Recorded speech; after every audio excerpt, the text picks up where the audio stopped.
weaving this mortal coil over 15 years ago, the memory of Eddie Guerrero continues to inspire, particularly with the newer generation of WWE stars. Everyone from Sasha Banks and CM Punk to Ricochet and Dominic Mysterio have publicly paid tribute to the late Latino Heat in matches, whether wearing familiar ring gear, hitting his signature moves, or sometimes pulling a trick out of his lie, cheat and steal playbook. Eddie always had the talent and the ability to be a major star, but it wasn't until he began emphasizing the lying, cheating and stealing that he was able to truly reach his superstar potential. Flipping conventional wisdom on its head, Eddie became one of the biggest and most popular stars in the industry by doing all of the things that those bastard baddies usually did. But Eddie did it with a smile and a wink and a nod, and as he was quick to point out, he may lie, cheat and steal to get ahead, but hey, at least he was honest about it. And he was inventive with it too. Not content to just lump an opponent on the bonce with a lead pipe or kick them square in the lowriders, Eddie would constantly come up with unique ways to put his trademark catchphrase in action. I'm Adam Pacitti from Cultaholic Wrestling, and these are the 10 best ways Eddie Guerrero cheated to win. Join us. Number 10, the Cat O' Tails. One of the great things about Eddie was that he was able to incorporate his opponent's gimmicks or character into his act, including in his cheating. Kurt Angle has gold medals, does he? Let's use them. Carlito spits an apple, huh? We could do something with that. And while he couldn't exactly go full-on Pulp Fiction and tie BDSM enthusiasts the Basham brothers to chairs, he could use their fetishist apparel to his advantage. Doug and Danny were frequent opponents of Eddie's and often found themselves on the receiving end of his hijinks. The best and most creative of these instances, however, came when Eddie beat the Gimps in a handicap match on a November 2003 episode of SmackDown. After the Basham's manager, Shaniqua, tried to interfere, Danny switched with Doug, but the crowd informed Eddie, who then stole Shaniqua's Cat O' Tails, whipped his opponent, and belted distracted referee Nick Patrick in the backside before passing it over to a recovering Danny. Oh, a kinky. While the ref was giving the Bashams the look, Eddie rolled him up, and Ever the Cheat even tried to put his feet on the ropes too. It was a cute bit, completely made by Latino Heat's timing and facial expressions. Number 9, the Pickpocket. Being undersized by WWE standards, Eddie's ingenuity when it came to cheating to win served him well whenever he came up against one of the company's many giants. It also helped when his opponent was, shall we say, a little bit of a useless charisma void.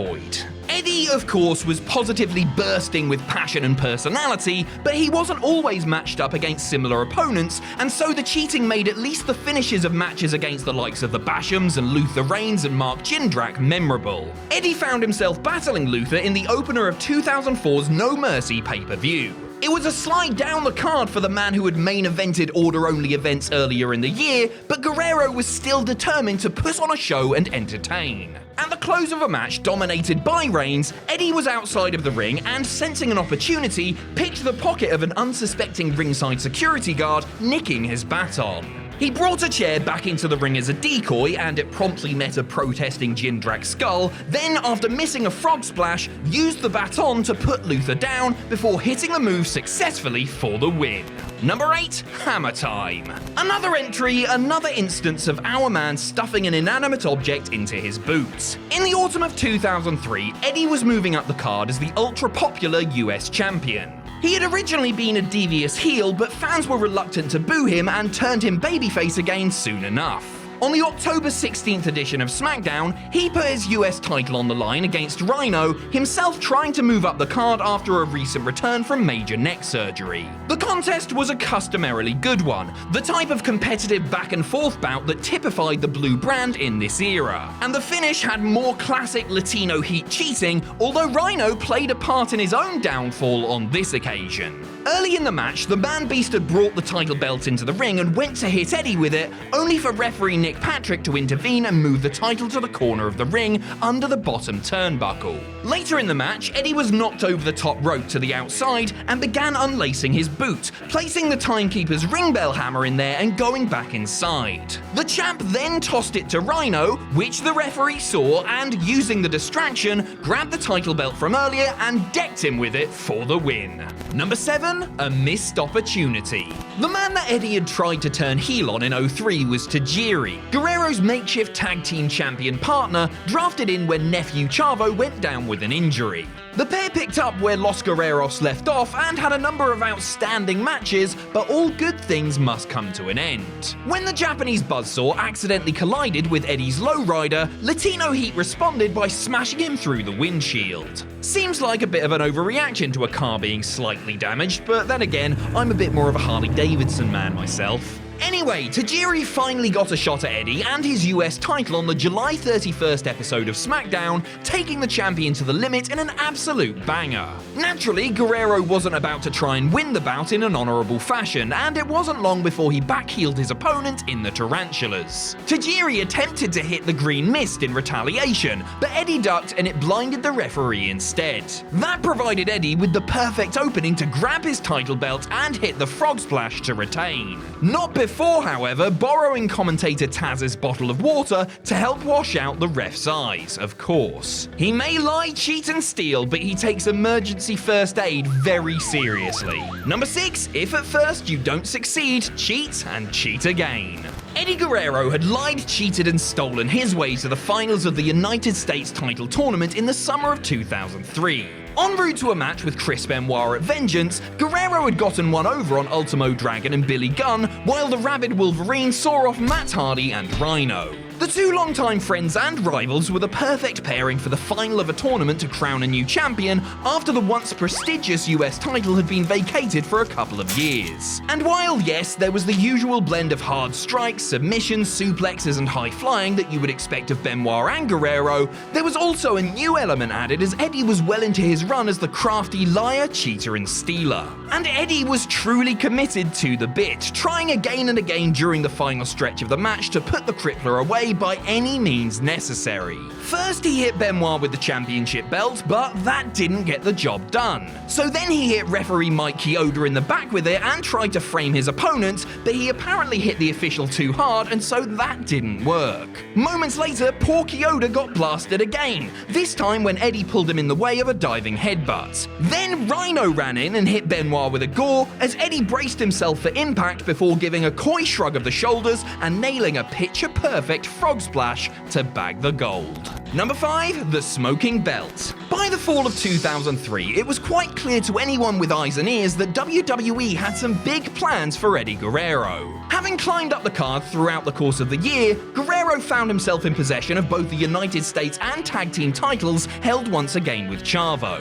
One of, if not the most popular superstar on the blue brand, Eddie was all over the show and was usually doing a bit of lying, a bit of cheating and a bit of stealing. On the October 2nd edition of SmackDown, Guerrero kicked off the show with a US title defense against Matt Hardy, then in his Mattitude version 1 phase. It was a cracker of a contest, but with Eddie involved and Chavo and Matt's little MFer, that's Mattitude follower, at ringside, the question was not if there would be shenanigans, but when. Shannon tried to interfere and strike Eddie with the belt, but got a dropkick for his troubles. With the referee distracted, Eddie picked up the belt and looked to hit Matt with it, but threw it at him instead. Matt caught it as Eddie feigned as though he had been struck.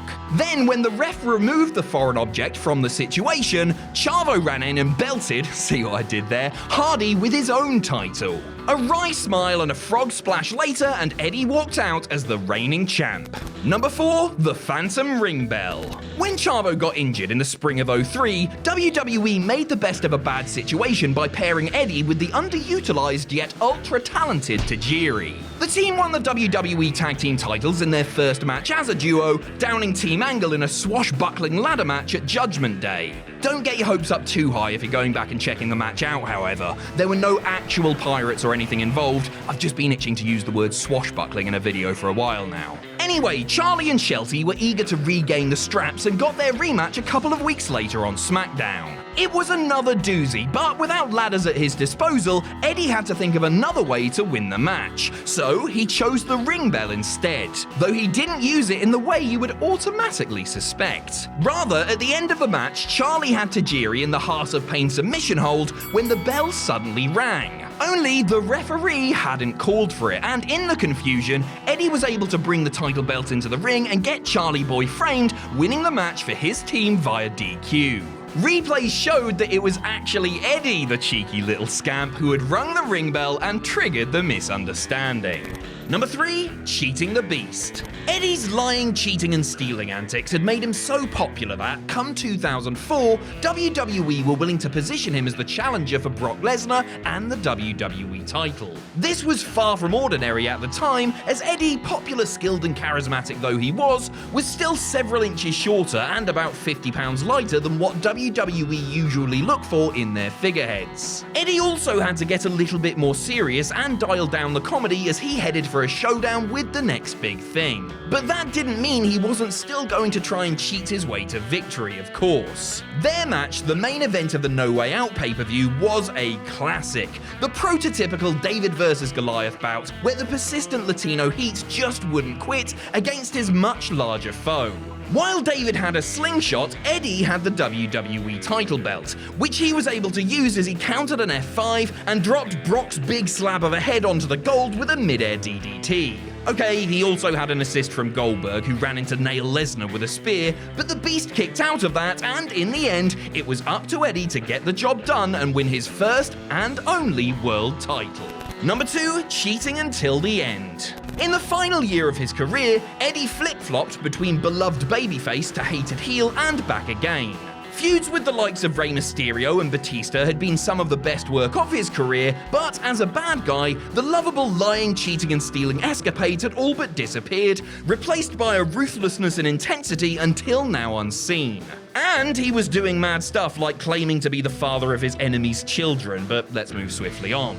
Towards the end of his career, Eddie Guerrero was back doing what he does best, teaching a new generation of WWE stars how to get the desired results by nefarious means. On the November 11th, 2005 episode of SmackDown, Eddie was up against Ken Kennedy in what would sadly turn out to be his last ever match. But what a match and moment to leave his legion of fans with, giving a vintage performance once the referee had been conveniently bumped to the ground. Again, it's not really what he did, but how.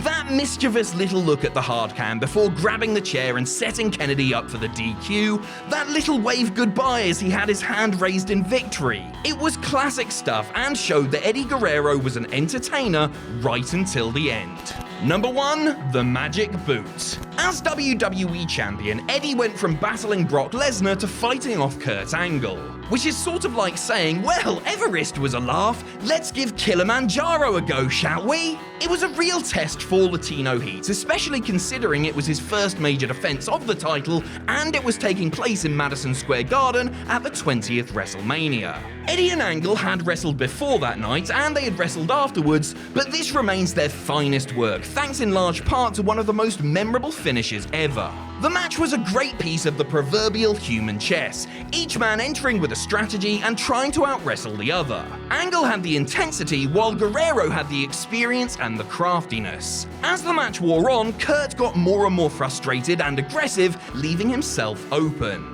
After getting his ankle worked on, Eddie began to unlace his boot, supposedly to relieve the pressure and perhaps ease the swelling. Then, like a shark smelling blood in the water, the Olympic gold medalist went in for the kill, only to be undone by, well, the boot coming undone. Irate, he charged into a small package and Eddie retained the title, having saved his most inventive cheating for the grandest stage.